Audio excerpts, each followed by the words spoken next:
Una de las cosas que me encantaban cuando yo era niño era escuchar a mis padres contar la historia de la familia o historias de la familia. De hecho, podía escucharlas una y otra vez, y era como si siempre fueran nuevas. ¿No? Me imagino que a ustedes les habrá pasado algo similar. Algunas historias eran graciosas, tan graciosas que todavía al día de hoy, cuando yo las cuento, me hacen reír. Pero yo creo que en la mayoría de los casos, la razón por la que me encantaba escuchar esas historias familiares era porque me ayudaban a entender mi propia historia.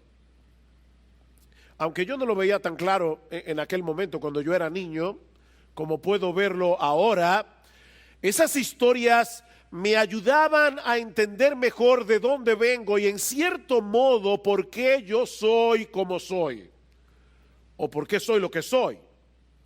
Yo creo que es por eso que la mayoría de las personas sienten esa necesidad de escuchar su historia familiar, ¿no? Nos ayuda a colocarnos en una especie de mapa genealógico o genealógico. Pero eso cobra más relevancia aún cuando nosotros somos cristianos. Y eso por dos razones. En primer lugar, porque ahora nosotros sabemos que nuestro Dios es el Dios de la historia. Nuestro Dios es el Dios de la historia. De manera que al escuchar nuestra historia familiar, nosotros podemos ver a Dios llevando a cabo sus propósitos redentores, sus propósitos soberanos para traernos al lugar donde estamos en este momento. Pero en segundo lugar, porque nuestra historia va mucho más allá de lo que considerábamos nuestra historia hasta el momento de nuestra conversión. Ahora nosotros sabemos por las Escrituras que va más allá que de nuestros padres, de nuestros abuelos, de nuestros bisabuelos. Todos nosotros somos parte de una gran historia de redención que comenzó en el huerto del Edén cuando Dios prometió un Salvador en el contexto de la caída de nuestros primeros padres. Una historia que se fue desarrollando a través de los siglos hasta la venida de nuestro Señor Jesucristo y hasta ese momento crucial y transformador en que nos encontramos con Él. En ese sentido, cuando estudiamos el libro de Ruth, que comenzamos a exponer la semana pasada, todos los cristianos aquí debemos tener en mente que estamos armando el rompecabezas de nuestra propia historia. De hecho, yo creo que eso impactaría de una forma significativa nuestra lectura de la Biblia. Entonces, si tú entendieras, si nosotros entendiéramos que esta es la historia de nuestra familia, yo creo que eso impactaría nuestra lectura de la Biblia. Mis hermanos, todas las cosas que sucedieron hace cientos de años atrás para que Boaz y Ruth se encontraran, sucedieron por amor a ti y a mí si somos cristianos. El Dios de la historia estaba llevando a cabo su plan de redención para traer al mundo al Redentor prometido que habría de salvar nuestras almas. Yo quiero convencerte en esta mañana que la historia de Ruth es nuestra historia. La historia de Ruth es nuestra historia. La semana pasada nosotros dejamos a Noemí regresando a Belén con el corazón lleno de amargura por todas las cosas que le habían acontecido en el seno de su familia. Murió su esposo, murieron sus hijos, no dejaron descendencia. Noemí estaba devastada, así que ella llega a Belén con el corazón cargado, con su nuera moabita, y dice a las mujeres de Belén: ya no me llamen Noemí, que significa placentera, llámenme Mara, porque el Dios Todopoderoso me ha amargado la vida. Sin embargo, el libro termina con un rayo de esperanza en el horizonte. El capítulo 1 termina con un rayo de esperanza. Dice al final del versículo 2, y llegaron a Belén al comienzo de la siega de la cebada. Dios había preparado el escenario para dar un paso más en el cumplimiento de la promesa que le había dado a Abraham de que en su descendencia serían benditas todas las familias de la tierra. Ahora, antes de pasar a considerar el contenido del capítulo 2 del libro de Ruth, que nuestro hermano Leopoldo acaba de leer, es necesario conocer al menos dos aspectos de la ley mosaica que se encuentran en el trasfondo de esta historia. Si no entendemos esta ley, se nos va a hacer difícil entender qué es lo que está pasando aquí. Por un lado, Dios había establecido en la ley de Moisés que si un hombre moría sin hijos, como fue el caso de Malón, el esposo de Ruth, la viuda no debía dejar la familia, sino que el hermano del difunto debía casarse con ella para dejarle descendencia a su hermano fallecido. O sea, el hijo que viniera de esta nueva unión entre la viuda y su cuñado, por eso se llama la ley del levirato, porque la palabra levir en latín significa cuñado. La viuda tenía que casarse con su cuñado para dejarle descendencia al hermano fallecido. O sea, el hijo de esta unión era heredero del hermano que falleció, no del que se casó con la viuda. Eso es la ley del levirato.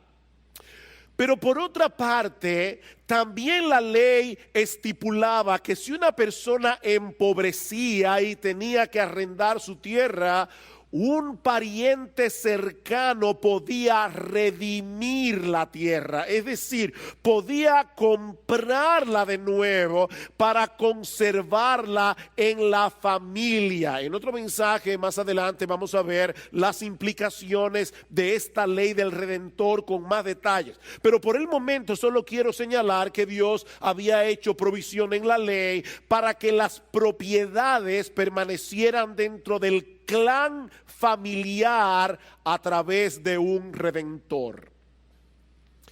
Cuando Noemí decide regresar a Belén, la razón de su amargura es que ella no tiene más hijos que pudieran casarse con sus nueras para salvar la extinción de la familia de Elimelech. Eso es lo que la tiene llena de amargura. No tengo más hijos. Pero por el otro lado, Noemí no contempla a la vista ningún pariente redentor que pueda recobrar las propiedades de la familia. Así dejamos a Noemí en el capítulo 1. Pero ahora nos vamos a enterar que Noemí está equivocada, como suele suceder con todas las personas que están llenas de amargura. Noemí está equivocada. Justo al inicio de la siega de la cebada, habría de ocurrir un encuentro providencial que no solo iba a cambiar radicalmente la vida de Ruth y de Noemí, sino que iba a cambiar la historia del mundo. Un encuentro providencial. Capítulo 2, versículo 1. Y tenía Noemí un pariente de su marido, un hombre de mucha riqueza de la familia de Elimelech, el cual se llamaba Booz. No sé si notaron que el autor de la historia te dice dos veces que Booz era familia de Elimelech, era del clan de Elimelech, y por si lo pasaste por alto te lo vuelve a repetir en el versículo 3. Booz era de la familia de Elimelech, pero nos dice también que era un hombre de mucha riqueza, y la palabra hebrea que aparece allí se traduce en otro lugar como valeroso o poderoso. Es por eso que la Nueva Versión Internacional traduce esta frase diciendo que Booz era un hombre rico e influyente de la familia de Elimelech. Ahora, no olviden, mis hermanos y amigos que están aquí en esta mañana, que Ruth no había leído el libro de Ruth. De manera que en este punto de la historia, tú y yo sabemos algo que en ese momento Ruth no sabía. El autor es genial, como él va armando la trama aquí.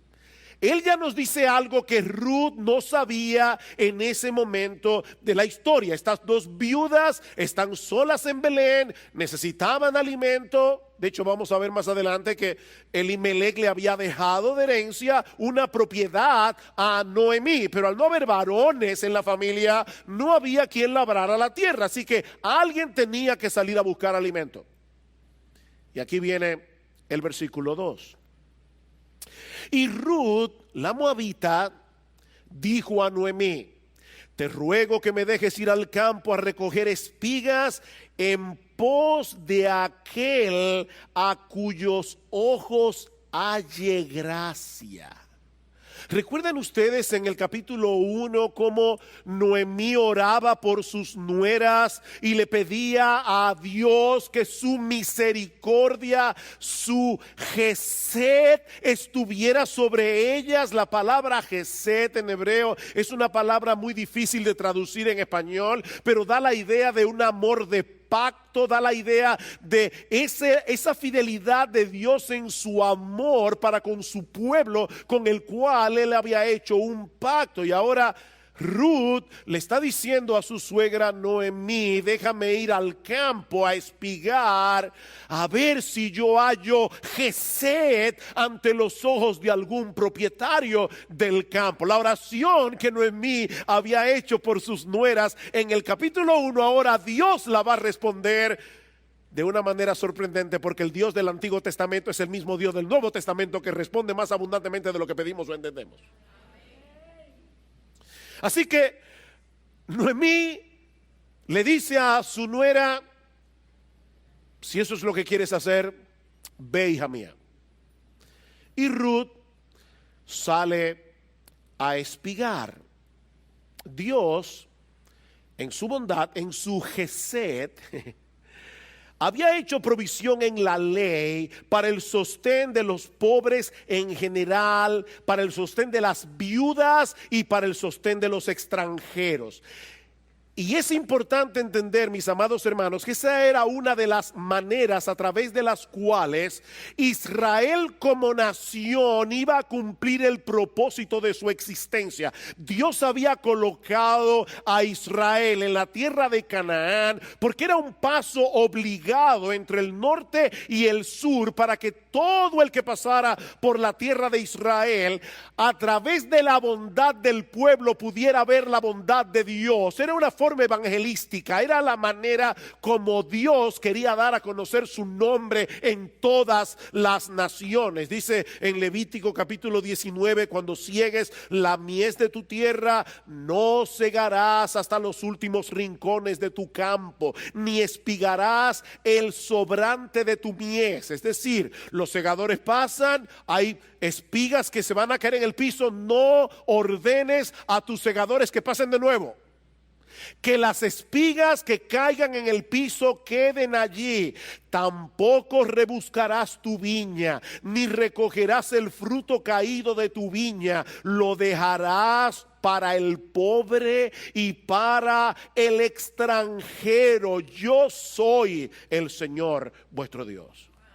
Déjalo para el pobre y para el extranjero. Y en Deuteronomio capítulo 24, en el versículo 19, vemos cuál es la razón que está detrás de todo esto. Dios le dice al pueblo de Israel en el versículo 22: recordarás, harás todo esto que acabo de mandar aquí, de no recoger las espigas en los rincones, etcétera.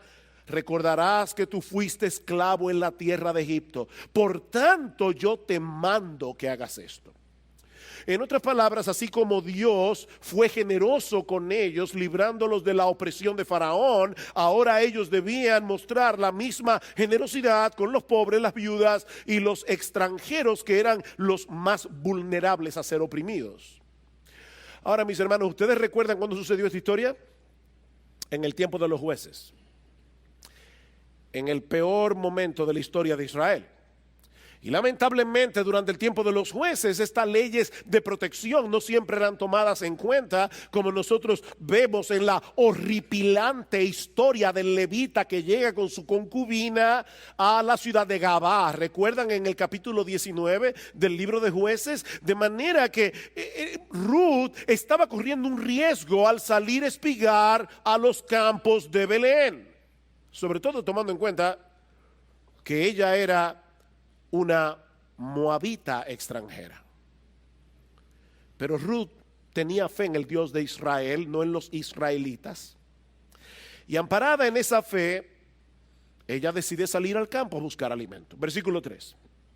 Partió pues y fue y espigó en el campo en pos de los segadores. Los campos no tenían letreros.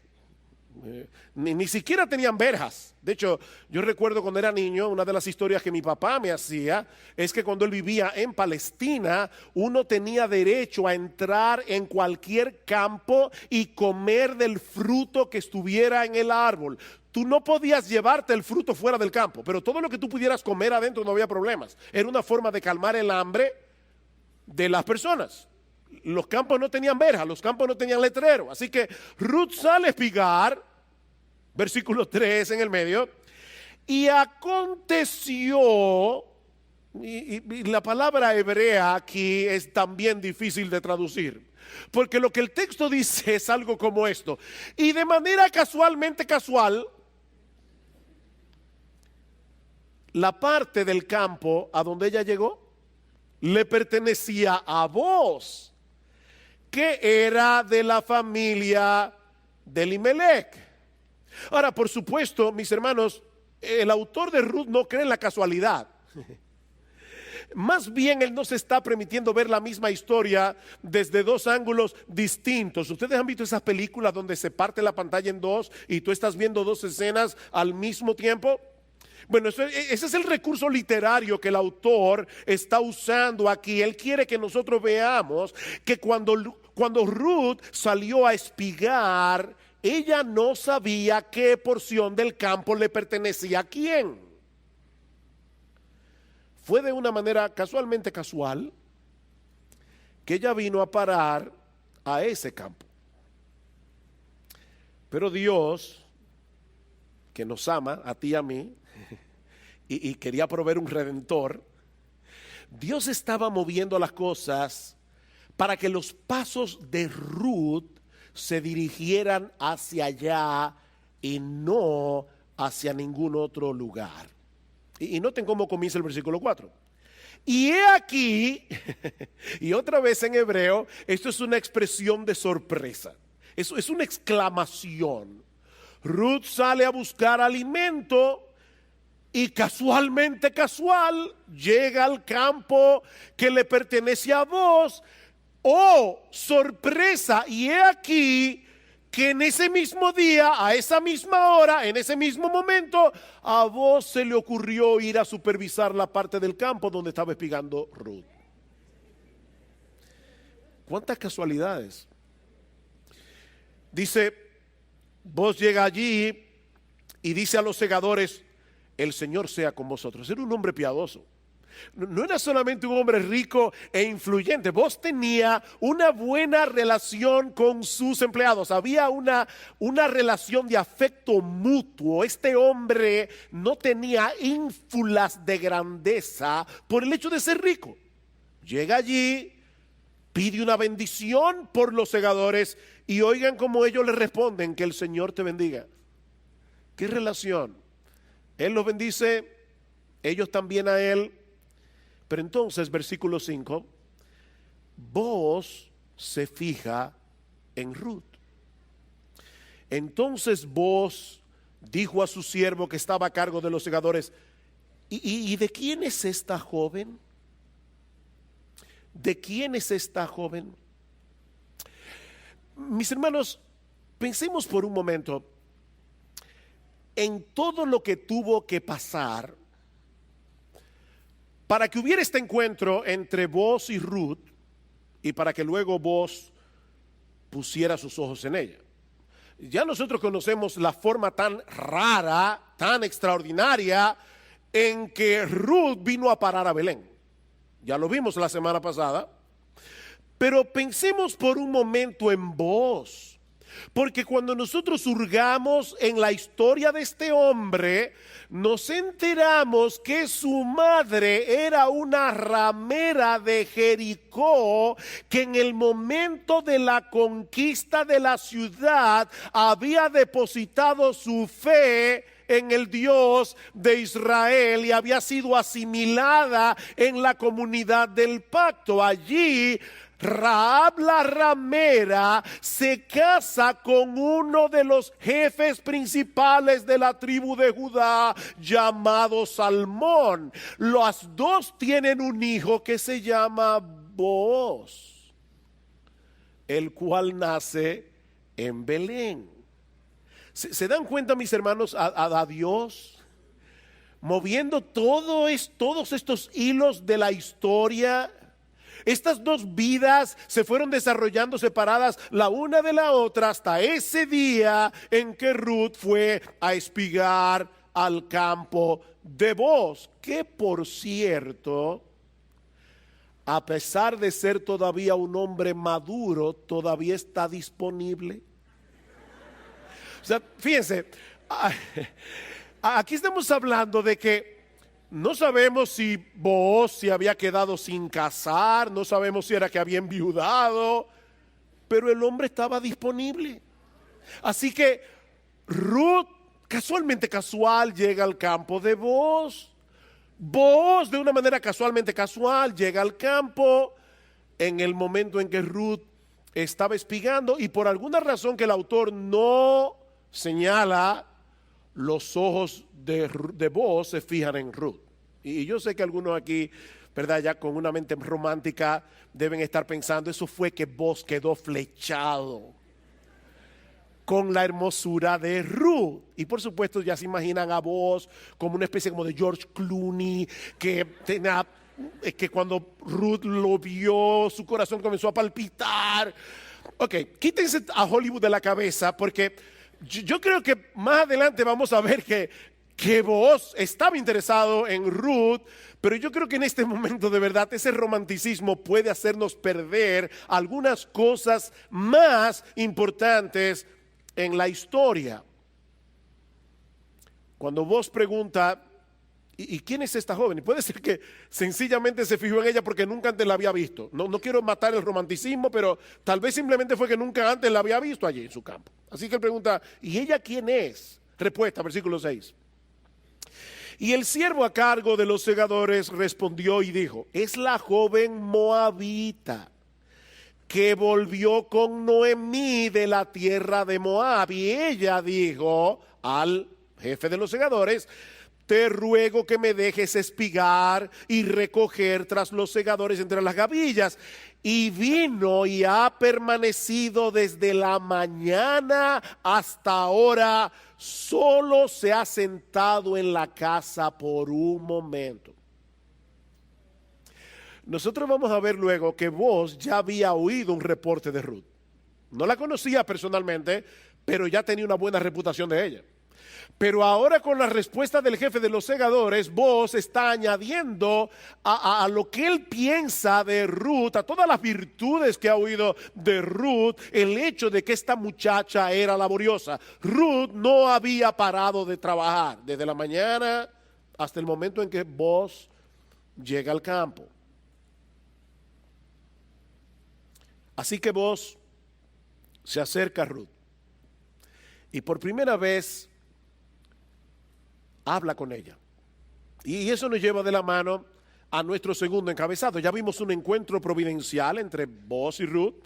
Veamos ahora una bondad inusual.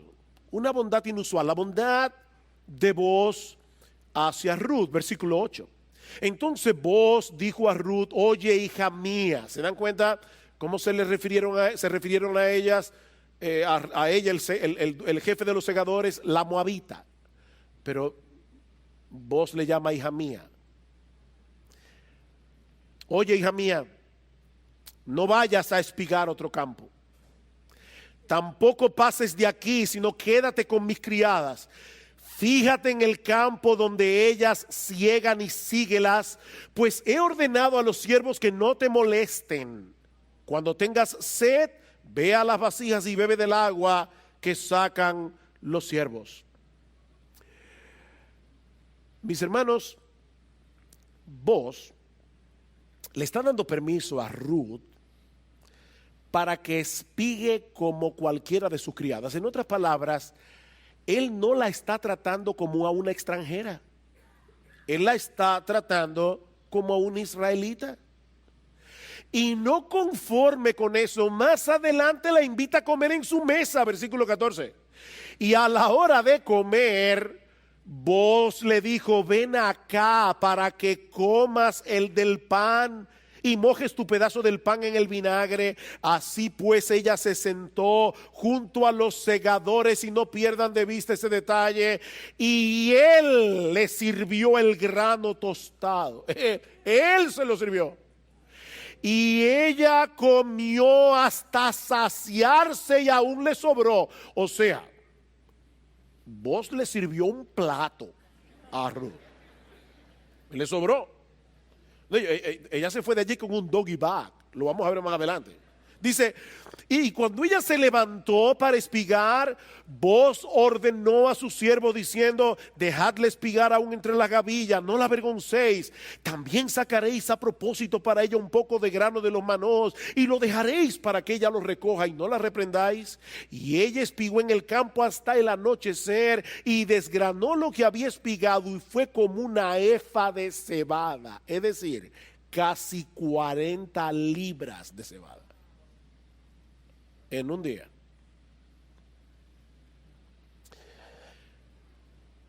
Eso habla mucho de la diligencia de Ruth, pero también de la bondad de vos.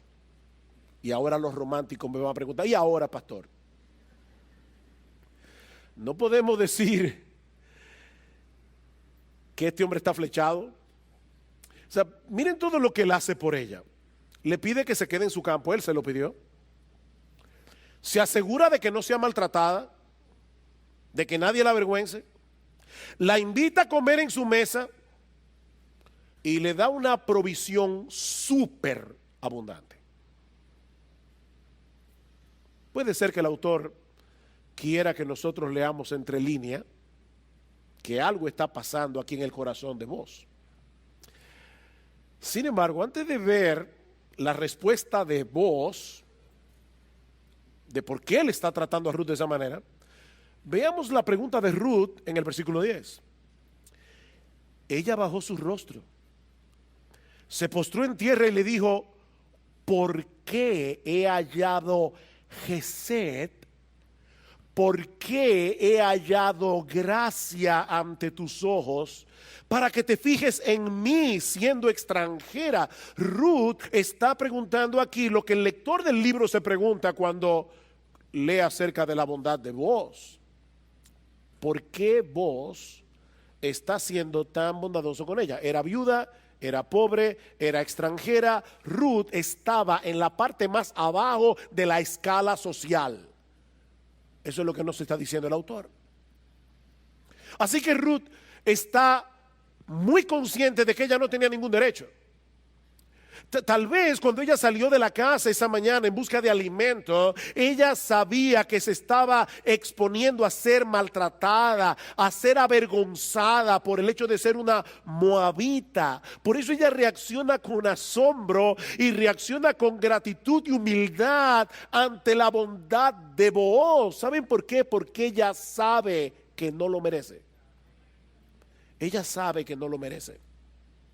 De hecho, más adelante, en el capítulo 13, en el versículo 13, Ruth le dice a Booz que ella ni siquiera estaba a la altura de sus criadas. Miren, mis hermanos, ese espíritu es tan extraño en el día de hoy.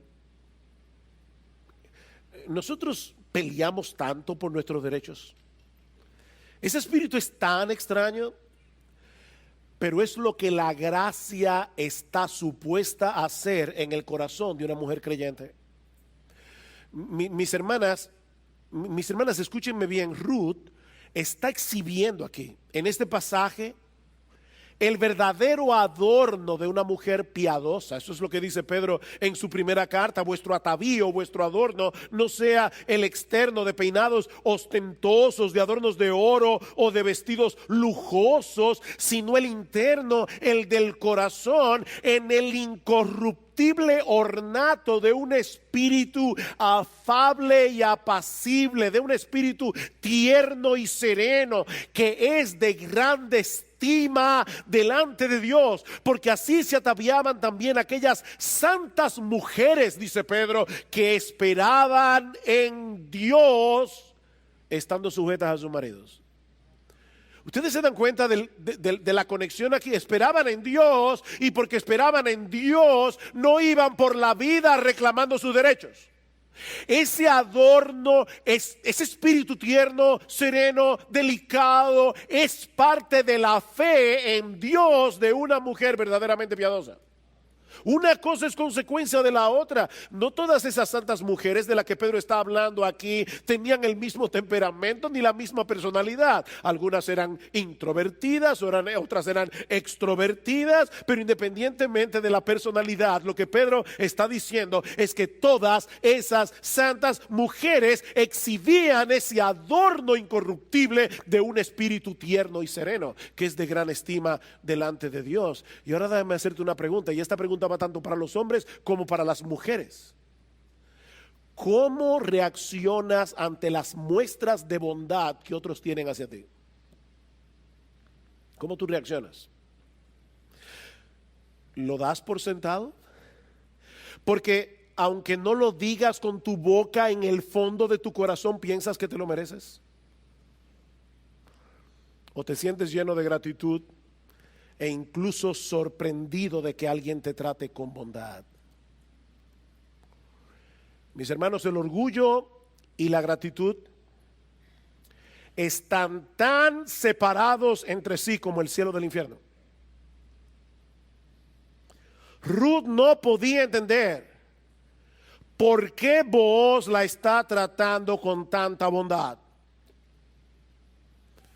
Y la respuesta de Booz es todavía más sorprendente. Versículo 11. Aquí está la razón. Y Booz le respondió y dijo: todo lo que has hecho por tu suegra después de la muerte de tu esposo me ha sido informado en detalle.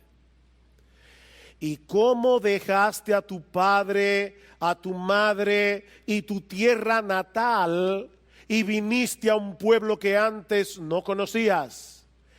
Que el Señor recompense tu obra y que tu remuneración sea completa de parte del Señor, no de parte mía, de parte del Señor Dios de Israel, bajo cuyas alas has venido a refugiarte.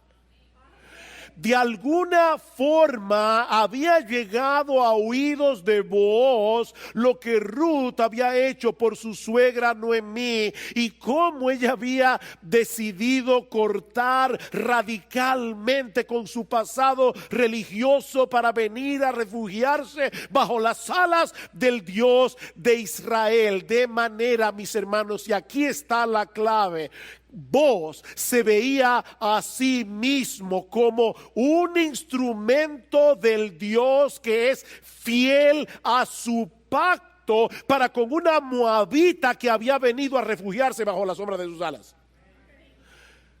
Hija mía, tú viniste a refugiarte bajo el Dios de Israel. Yo solamente soy un instrumento de ese Dios para mostrarte su bondad para contigo.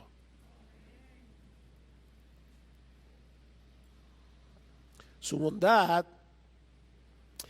no era más que un reflejo de la bondad de Dios. Y es por eso que vos le pide a Dios que la recompense por lo que ella había hecho. ¿Quiere esto decir que Ruth se había ganado el favor de Dios por la buena obra que había hecho con su suegra? ¿Por qué se habla aquí de remuneración, de recompensa? ¿Estaba Dios en deuda con Ruth por el bien que ella le había hecho a su suegra Noemí? Por supuesto que no. Como bien señala John Piper, la imagen que se nos presenta aquí no es la de una empleada que a final de mes recibe el pago que se ha ganado por su trabajo, sino la de un aguilucho amenazado que llega a encontrar refugio bajo las alas del águila. El punto no es que Ruth se ha ganado el favor de Dios, sino que Dios ha prometido bendecir a todos los que se refugian en Él, y Él es fiel a su propio nombre. Mis hermanos, Dios ha comprometido su honor en hacerle bien a aquellos que se refugian bajo la sombra de sus alas. Dice el salmista en el Salmo 57: ten misericordia de mí, oh Dios, ten misericordia de mí, porque en ti ha confiado mi alma, y en la sombra de tus alas me ampararé hasta que pasen los quebrantos. La razón por la que el salmista le está pidiendo a Dios que se apiade de él y que tenga misericordia de él es porque él ha venido a refugiarse bajo sus alas. Oh Dios, tú has prometido bendecir no a aquellos que deciden ganarse tu favor haciendo cosas por ti, sino a aquellos que esperan confiados en lo que tú puedes hacer por ellos. Oh Dios, por la gloria de tu nombre, ten misericordia de mí. Por eso dice el salmista en el Salmo 147 que el Señor no se complace en la fuerza del caballo, ni en la agilidad del hombre. ¿Saben en quién Dios se complace? En aquellos que esperan en su misericordia.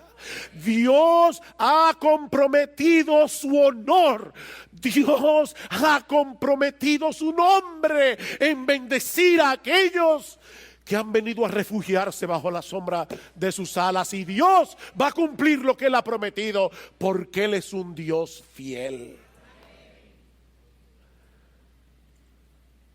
Ruth había sido capaz de dejar el refugio de su casa paterna en Moab. ¿Saben por qué? Porque había encontrado bajo las alas de Dios un refugio infinitamente mejor. Dime tú, mi amigo, ¿en qué tú te estás refugiando que te está impidiendo venir bajo las sombras de esa gran águila? Y vos simplemente se veía a sí mismo no como el gran benefactor. Él se veía a sí mismo como el instrumento usado por Dios para mostrarle a Ruth lo que hace el Dios de Israel con aquellos que se refugian en Él. Pero la bondad de Booz no solamente impactó a Ruth, y eso nos lleva a nuestro tercer y último encabezado: la teología de Noemí refinada. La teología de Noemí refinada. Ya vimos un encuentro providencial, una bondad inusual, y ahora vemos en los versículos finales una teología refinada. Cuando Ruth regresa del campo al caer la noche, ya ustedes se pueden imaginar la tremenda sorpresa que se lleva Noemí. Versículo 18. Y lo tomó el efa de cebada y fue a la ciudad. De hecho, Ruth era joven, yo creo que era hermosa, pero era fuerte. 40 libras de cebada y el doggy bag. Dice, y lo tomó y fue a la ciudad, y su suegra vio lo que había recogido y sacó también lo que le había sobrado después de haberse saciado. Eso fue lo que le sirvió Booz en el plato. Y se lo dio a Noemí. Y entonces Noemí, por favor, lean la historia con imaginación. ¿Ok? O sea, no fue que Noemí le dijo, oye, ¿dónde fue que tú espigaste hoy? No. Entonces su suegra le dijo, ¿dónde espigaste? ¿Y dónde trabajaste hoy? Bendito sea aquel que se fijó en ti. Y ella informó a su suegra con quién había trabajado y dijo, el hombre con el que trabajé hoy se llama Booz. Y Noemí dijo a su nuera, sea él bendito del Señor. Y permítanme aquí traducir un poco más literal el texto. Sea él bendito del Señor, quien no ha rehusado su bondad, ni a los vivos, ni a los muertos. ¿Quién es el que no ha rehusado su bondad? Vos, oh Dios. Mis hermanos, en el texto hebreo nosotros vemos que Noemí está hablando de Dios. Su teología ha comenzado a refinarse aquí. Sea el bendito del Señor, quien no ha rehusado su bondad, ni a los vivos ni a los muertos. Oh, le dijo también Noemí, el hombre es nuestro pariente, es uno de nuestros parientes más cercanos. Él puede redimirnos. Eso es lo que Noemí le está diciendo. Ella está celebrando aquí la bondad de Dios, que se ha manifestado a través de la bondad de Booz. Pero también está celebrando el hecho de que Dios guiara a Ruth precisamente a espigar al campo cuyo dueño podía ser el redentor de la familia. Por eso alguien ha dicho que repentinamente Noemí parece haber cambiado de humor, de actitud y de doctrina. Repentinamente. Noemí había estado bien clara desde el principio en cuanto a la soberanía de Dios. Eso lo vimos el domingo pasado. Lo que ella había perdido de vista era su bondad. De hecho, la última vez que escuchamos a Noemí en el libro, ella está manifestando su amargura a las mujeres de Belén por la forma como Dios la había tratado. Y aun cuando Ruth le pide permiso para salir al campo a espigar, ella simplemente le dice, ve, hija mía. Ninguna palabra de bendición para su nuera. Noemí ni siquiera le pidió a Dios que la protegiera. Ve, hija mía. Pero cuando llegamos al versículo 19, todo ha cambiado.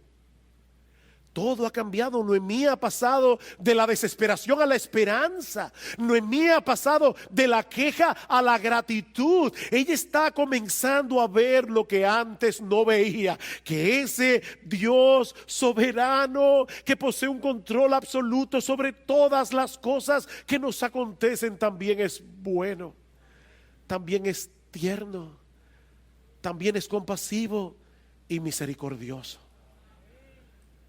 De tal manera que podemos seguir confiando en Él en medio de sus providencias más oscuras.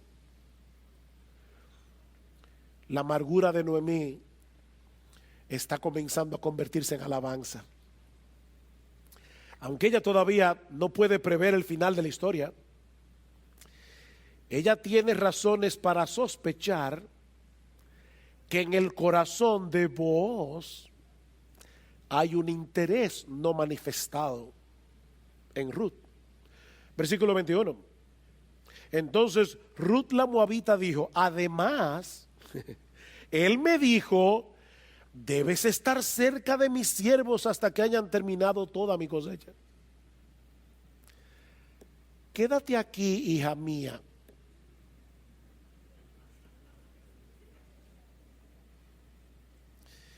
Y Noemí le dice, sigue su consejo. Versículo 22. Y Noemí dijo a Ruth su nuera: es bueno, hija mía, que salgas con sus criadas, no sea que en otro campo te maltraten. Y ella se quedó cerca de las criadas de Booz, espigando hasta que se acabó la cosecha de cebada y de trigo, que duraba 3 meses. 3 meses. Yo sospecho que Noemí tenía la esperanza de que en esos meses, yendo todos los días al campo, Booz le dijera algo. Y de hecho, permítanme especular un poco, pero ya me imagino todos los días: ¿y cómo te fue hoy, hija mía? Todos los días. Y Ruth le decía: estaba espigando y esto fue lo que traje. ¿Te encontraste con vos?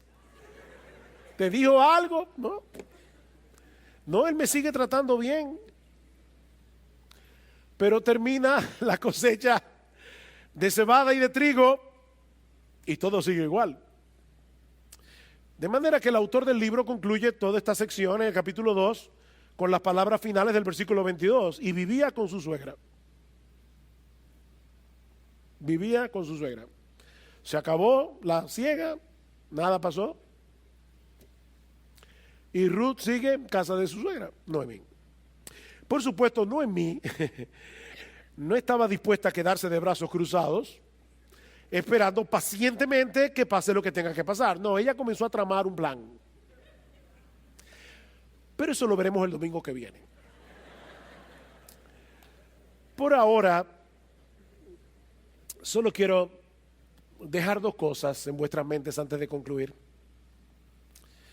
La primera, mis hermanos, y yo sé que esta historia es simpática, nos hace reír, pero aquí hay algo muy importante teológicamente.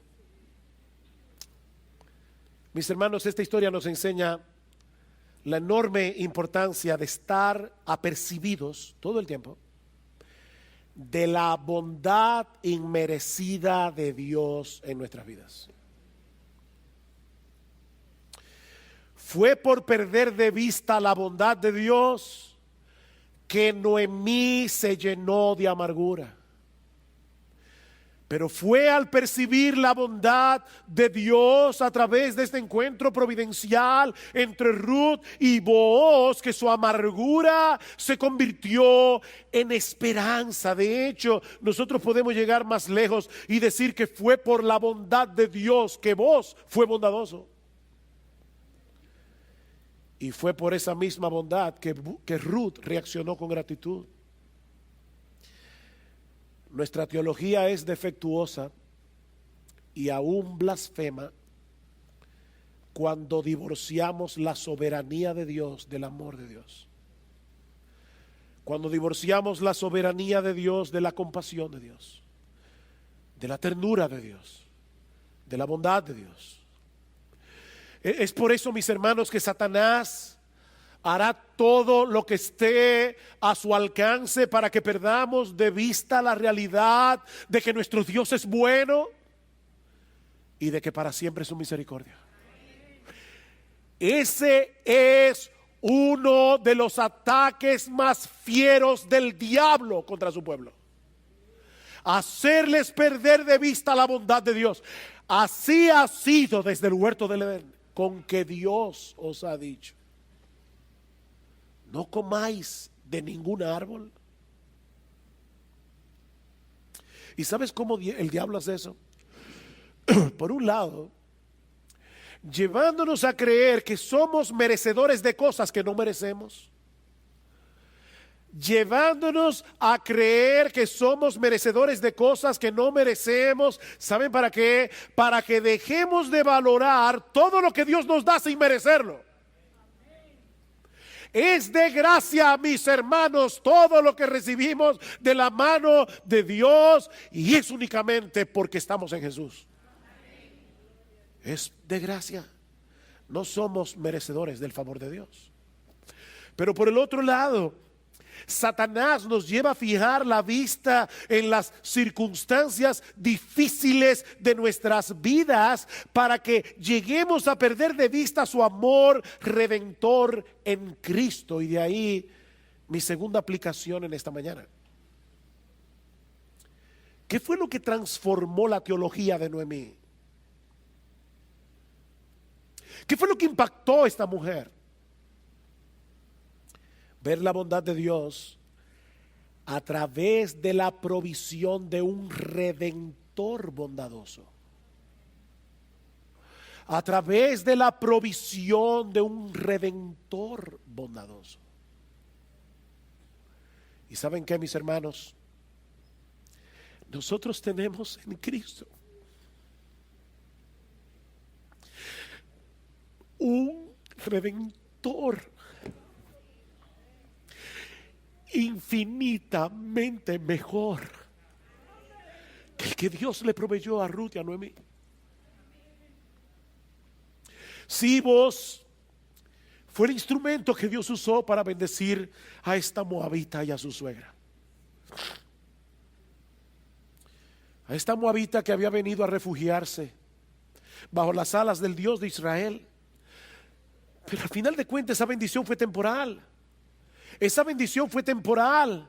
Mis hermanos, todos nosotros tenemos ahora un mejor entendimiento que Noemí, que Ruth y que Booz de lo que Dios estaba haciendo a través de esta historia. De hecho, todos nosotros tenemos ahora un mejor entendimiento que el autor del libro de Ruth, porque nosotros podemos ir al Nuevo Testamento y leer en el primer capítulo del Evangelio de Mateo y ver en la genealogía de nuestro Señor Jesucristo los nombres de Ruth, de Rahab la ramera, de Booz y de Obed, el hijo que tuvieron Ruth y Booz, padre de Isaí, padre del rey David. Nosotros podemos leer eso ahora en el Nuevo Testamento. El autor del libro de Ruth no podía. Oh, Dios estaba proveyendo un redentor que no solo nos iba a librar de la miseria eterna, sino que iba a restaurar, gradualmente en nosotros la imagen de Dios que se había perdido por causa del pecado. Y ahora nosotros podemos ver las aflicciones oscuras con otros ojos. Ahora podemos ver la bondad de Dios a través de las nubes oscuras, porque ahora nosotros sabemos que a los que aman a Dios todas las cosas les ayudan a bien. Esto es, a los que conforme a su propósito son llamados, porque a los que antes conoció también los predestinó para que fuesen hechos conformes a la imagen de su Hijo. Esa es la bondad de Dios. Esa es la bondad sobreabundante de Dios. El perdón de nuestros pecados, el don de la vida eterna, la relación con Él y el ser gradualmente conformados a la imagen hermosa de nuestro bendito, glorioso, exaltado, precioso Señor y Salvador Jesucristo. Eso es lo que Dios está haciendo contigo. Si tú has venido a refugiarte bajo la sombra de sus alas. Oh, si Noemí cambió su teología y probablemente saltó de gozo cuando vio la provisión de Booz y cuando oyó hablar de ese redentor. Oh, cuánto no deberíamos nosotros saltar de gozo ante el bendito redentor que tenemos en Cristo. Él es nuestro Booz. Y su provisión de gracia es infinitamente mucho más abundante. Mi amigo, si tú estás aquí en esta mañana y nunca has venido a refugiarte por la fe bajo las alas del Todopoderoso, yo te ruego, no te vayas de este lugar sin Cristo, sin esperanza y sin Dios. No te vayas de este lugar así. Arrepiéntete de tus pecados. Arrepiéntete de tus pecados. Confía en ese bendito redentor que Dios ha provisto para que todo aquel que en él cree no se pierda, mas tenga vida eterna. Yo te lo suplico, mi amigo, no te vayas de aquí sin ese amparo. El que habita al abrigo de Dios morará bajo sombras de amor. Su esperanza y castillo Jehová será, y en sus alas feliz vivirá. Oh, yo quiero habitar al abrigo de Dios. Oh, yo quiero habitar al abrigo de Dios. Él es nuestra roca fuerte. Él es nuestro castillo. Él es nuestro redentor. Oh, mi amigo, por favor, te lo ruego, no te vayas de aquí sin Cristo. No te vayas sin Cristo, porque te vas sin esperanza y sin Dios. Y si mueres, morirás sin esperanza y sin Dios. Y así quedarás por los siglos de los siglos en las llamas del infierno. Oh, que Dios tenga misericordia.